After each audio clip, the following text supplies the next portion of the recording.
안녕하세요. 오늘 당신이 보내주신 고경태님의 글을 바탕으로 한번 아주 근본적인 질문을 파헤쳐 보려 합니다. 예수님을 믿으면 기독교인인가? 언뜻 당연해 보이잖아요. 근데 이 질문 속에 숨겨진 깊고 또 첨예한 논점들이 있더라고요. 이걸 함께 살펴보겠습니다. 이게 생각보다 간단한 문제가 아니었어요. 네, 정말 흥미로운 출발점입니다. 그냥 믿는다 이 행위 자체가 아니라요. 그 믿음의 내용이 과연 무엇인지, 그리고 그 내용이 역사적으로 어떻게 보면 막 피 터지게 싸우면서 정립되었는지, 또 오늘날 우리에게 어떤 의미를 던지는지 이걸 들여다볼 겁니다. 당신이 이 복잡한 지형을 이해하실 수 있도록 제가 핵심을 잘 짚어드리겠습니다. 좋습니다. 그럼 바로 본론으로 들어가 보죠.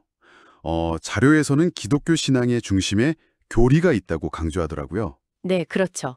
삼위일체나 그리스도의 양성 같은 핵심 교리가 있고, 특히 개신교에서는 믿음으로 의롭게 된다, 이신칭의, 이거 굉장히 중요하게 여기잖아요. 네, 핵심이죠. 근데 여기서 놀라운 점은 이 이신칭의가 마르틴 루터에서 시작된 게 아니라 훨씬 더 전이라는 거예요.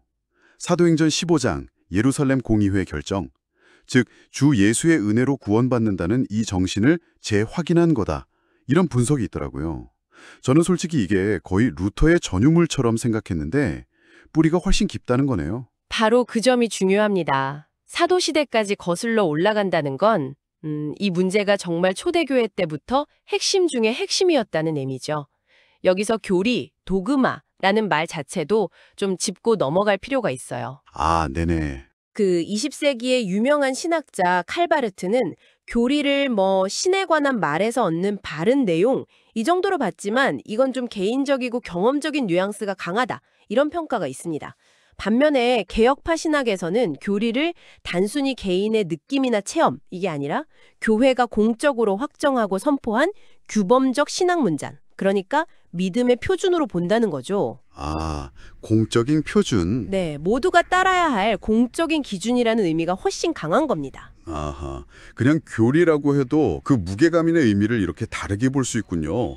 개인적인 깨달음이냐 아니면 공적인 선언이냐. 그렇죠. 그리고 그 규범적 신앙의 핵심, 그 핵심은 구원이 율법 순수 같은 어떤 나의 노력, 행위가 아니라 오직 주 예수의 은혜, 그분의 이름을 믿는 믿음을 통해서 온다는 겁니다.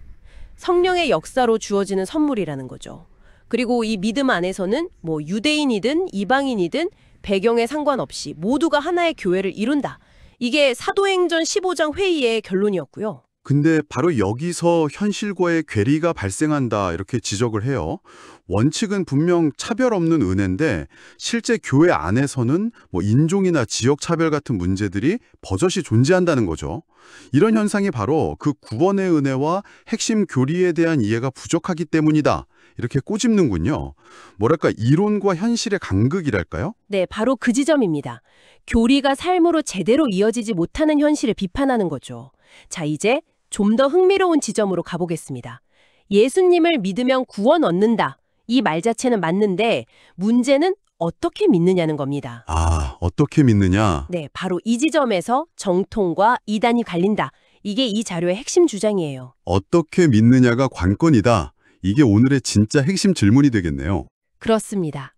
믿는다는 그 액션 자체가 중요한 게 아니라 그 믿음의 대상과 내용이 정통적이냐 아니냐, 이게 중요하다는 거죠. 자료는 몇 가지 잘못된 믿음의 유형을 제시하면서 비판하는데요. 첫째는 신중심 신학이라는 겁니다. 신중심 신학이요? 네, 이게 언뜻 들으면 좋아 보이잖아요. 하나님 중심이니까. 근데 하나님만 너무 강조하다 보니까 역설적으로 예수 그리스도가 신학의 중심에서 밀려날 수 있다, 이런 비판이에요.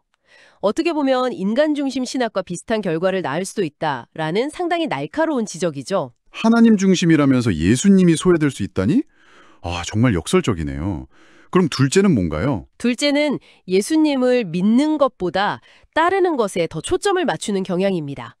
소위 구도자 신학이라고 부르는데, 여기서 구도자, 시커는 아직 믿음이 확립되지 않은 진리를 찾는 사람을 말하죠. 네네. 근데 자료는 예배란 이미 구원받은 신자들이 하나님께 드리는 것인데, 아직 그리스도인이 아닌 구도자를 중심으로 하는 구도자 예배는 개념적으로 성립하기 어렵다, 이렇게 주장합니다.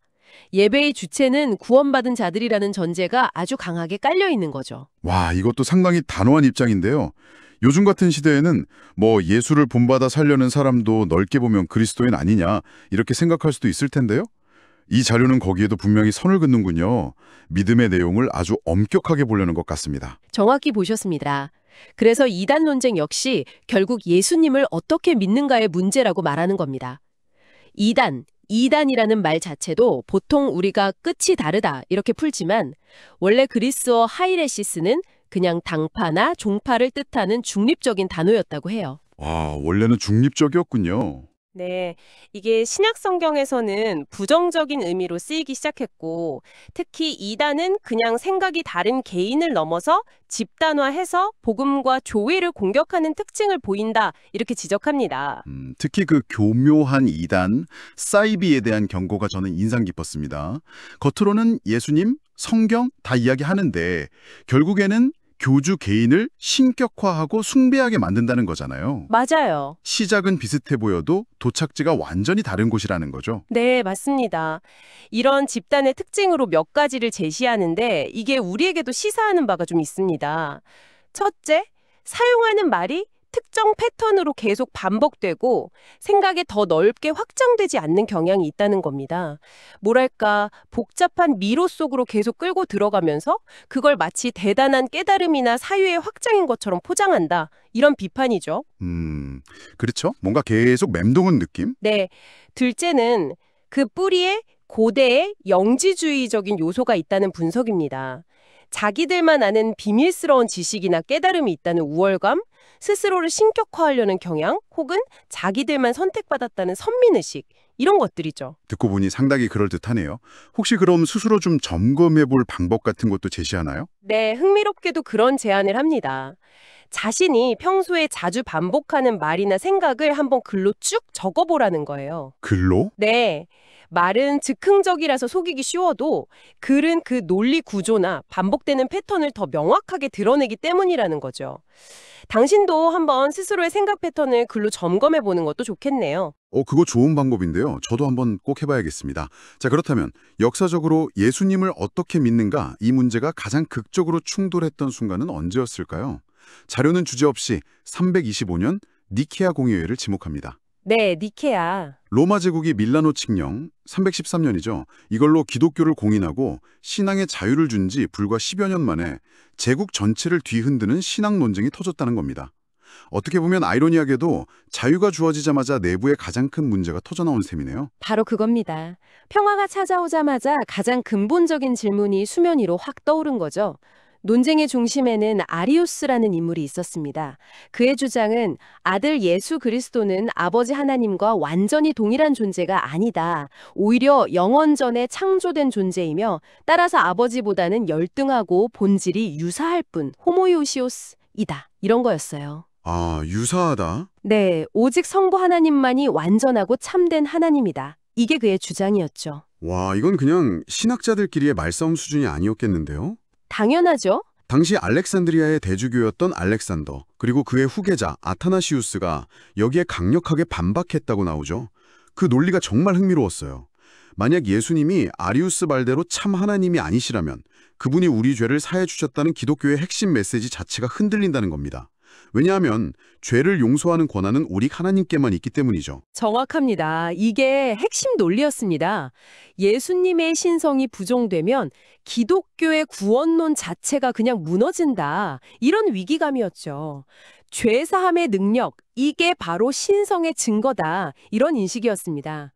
그래서 결국 325년 니케아에 모인 주교들은 정말 경론 끝에 아리우스의 주장을 이단으로 정죄하고 예수 그리스도는 창조되지 않으신 참 하나님이시며 아버지와 동일한 본질, 호모우시우스를 가지신 분이다. 이렇게 선언하는 니케아 신경을 채택하게 됩니다. 동일 본질, 호모우시우스. 네, 이것이 이후 거의 1700년 가까이 기독교 정통신앙의 가장 중요한 기둥이 되어 온 겁니다. 자료에서 죄사함의 신비는 단지 내가 용서받았다는 감격뿐 아니라 그 죄를 사해 주신 예수님이 바로 참 하나님이시라는 사실 자체에 있다. 이렇게 설명하는 부분이 정말 인상 깊었어요. 그러니까 나의 구원 경험과 예수님의 신성이 분리될 수 없다는 거군요. 그리고 여기서 정말 주목해야 할 부분이 있습니다. 이 니케아 신경에는요, 이 신앙 고백 내용만 있는 게 아니라 이 고백을 따르지 않는 자들에 대한 명백한 저주, 아나테마 선언이 포함되어 있다는 사실입니다. 저주요? 네, 제가 한번 읽어드릴게요. 누구든지 아들이 존재하지 않았던 때가 있었다거나 그가 나시기 전에는 존재하지 않았다거나 무로부터 존재하게 되었다고 말하는 자들, 혹은 하나님의 아들이 다른 휘포스타시스나 우시아, 본질로부터 존재한다고 말하거나 창조되었거나 변할 수 있거나 달라질 수 있다고 말하는 자들을 보편되고 사도로부터 이어오는 교회는 저주한다. 아주 구체적이고 강력한 선언이죠. 와, 저주라니 정말 강하네요. 요즘 같은 다원주의 시대에는 정말 상상하기 어려운 표현인데요. 그만큼 이 문제가 정말 중요했다고 본 거군요. 네, 그 저주 선언은 이후 381년 콘스탄티노플 신경에서는 빠졌습니다만 니케아 신경의 저주 선언 자체는 여전히 유효한 교회의 가르침으로 간주된다고 자료는 설명합니다. 즉, 예수님을 니케아 신경에 고백한 대로 믿지 않는 것은 단순히 다른 의견 정도가 아니라 교회로부터 정죄받는 일이며 이는 곧 구원의 길에서 벗어나는 것을 의미한다. 매우 단호한 입장인 거죠. 당신이 만약 이 역사적 맥락을 이해한다면 왜 기독교 내에서 정통과 이단의 구분이 그토록 중요하게 여겨져 왔는지 조금은 짐작할 수 있을 겁니다. 확실히 그렇네요. 오늘날의 관점과는 상당히 다른 무게감이 느껴집니다. 그런데 이렇게 역사적으로 정통신앙이 확립되었음에도 불구하고 현대신학에서는 또 다른 도전들이 등장한다고 지적합니다. 예를 들어 세관점학파의 일부 학자들, 제임스 던 같은 사람들이요. 이들은 초기 그리스도인들이 예수님을 지금 우리가 생각하는 것처럼 하나님으로 예배하지는 않았다. 이렇게 주장하면서 예수님을 유대교와 아브라함 언약이라는 틀 안에서 충실했던 인물로 보려는 경향이 있다는군요. 네, 이러한 시각은 예수님을 신앙과 예배의 대상으로 보기보다는 유대교 전통을 충실했던 모범적인 인물로 해석하려는 경향이 좀 있습니다. 따라서 자료의 저자는 이런 관점 역시 니케아 신경이 확립한 예수님을 참 하나님으로 믿는 믿음의 범주에서는 벗어난다, 이렇게 비판합니다. 또한 현대사회의 종교 다원주의적 분위기 속에서 아예 기독교와 다른 종교를 섞으려는 시도들도 나타나고 있다고 우려합니다. 이슬람과 융합하려는 크리스람, 불교와 융합하려는 크리스천 부디스트 같은 용어들이 등장하고 심지어 이론적으로는 무당 크리스천 같은 형태까지도 가능해지는 좀 위험한 구도로 가고 있다는 경고입니다. 꾸려낸 시도에 대해서도 상당히 날을 세우는데요. 그렇죠. 슐라이어마어나 세관점학파 일부의 그런 접근법을 비판하면서 기독교는 그냥 유일신론이 아니라 삼위일체의 하나님을 믿는 신앙이기 때문에 본질적으로 다르다는 점을 강조합니다. 이게 왜 그렇게 중요한 차이인가요? 삼일체 교리는 예수 그리스도가 누구신지 그리고 성령님이 누구신지에 대한 기독교만의 아주 독특한 고백을 담고 있기 때문입니다.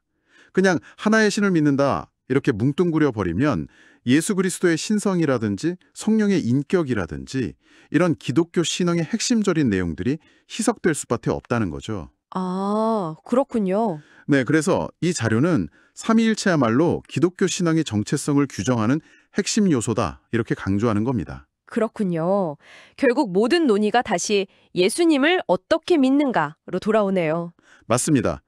그래서 자료는 기독교 신앙의 정체성은 바로 예수 그리스도를 참 하나님으로 믿는 믿음에 있으며 이 믿음을 공적으로 확인하고 선포하는 유일한 기관이 바로 교회다 이렇게 말합니다. 교회가 천국의 열쇠를 가졌다는 표현은 바로 이 권위를 상징하고요. 네네. 우리가 받는 세례나 성도의 장례예식 같은 것들도 다 이런 교회의 공적 권위에 근거한다 이런 설명입니다. 그렇기 때문에 만약 교회가 이 핵심적인 믿음, 그러니까 참 하나님이신 예수 그리스도, 이게 아닌 다른 예수나 다른 복음을 용납하거나 가르친다면 그건 교회가 스스로 교회이기를 포기하는 것과 같다. 이렇게까지 말하네요. 심지어 사도 바울이 갈라디아서 1장에서 경고했듯이 그런 일은 저주받을 일이라고 아주 강하게 이야기합니다. 네, 교회의 본질과 사명에 대한 매우 단호하고 타협 없는 입장입니다. 그래서 지상에 있는 교회는 싸우는 교회, 에클레시아 밀리턴스라고 부릅니다. 바로 이 참된 믿음을 세상의 온갖 도전과 유혹 속에서 지키고 싸워나가야 하는 공동체라는 의미죠. 반면에 천상의 교회는 이미 승리해서 주님을 섬기는 승리한 교회, 에클레시아 트라이엄판스고요.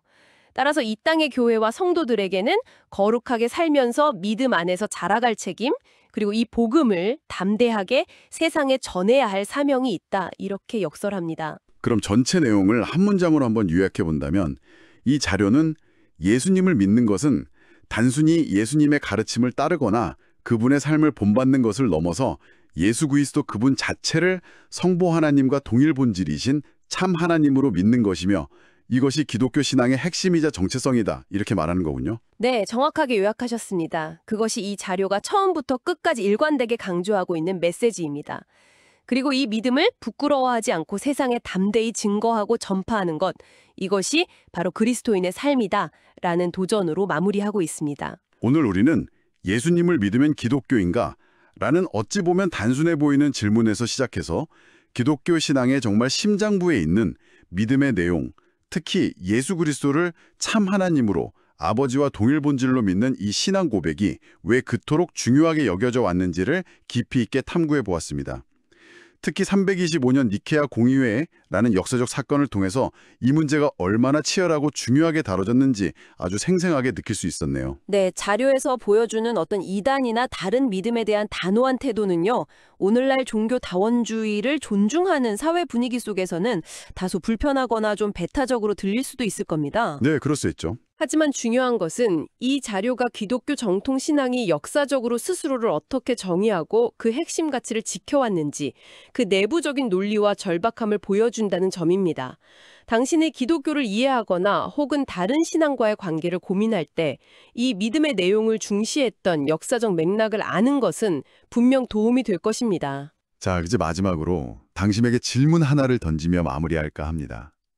역사적으로 그리고 신학적으로 올바른 예수님에 대한 믿음을 정의하는 것이 이토록 치열한 문제였다면 이러한 이해가 오늘날처럼 다양한 가치와 종교가 공존하고 서로 대화하는 세상 속에서 당신의 신앙 혹은 타 종교를 바라보는 관점에 어떤 영향을 미칠 수 있을까요? 단순히 배타성으로 치부할 문제일지 아니면 그 안에 우리가 놓치고 있는 더 깊은 의미가 있을지 한번 깊이 생각해 보시면 좋겠습니다. 이것으로 오늘의 탐구를 마칩니다.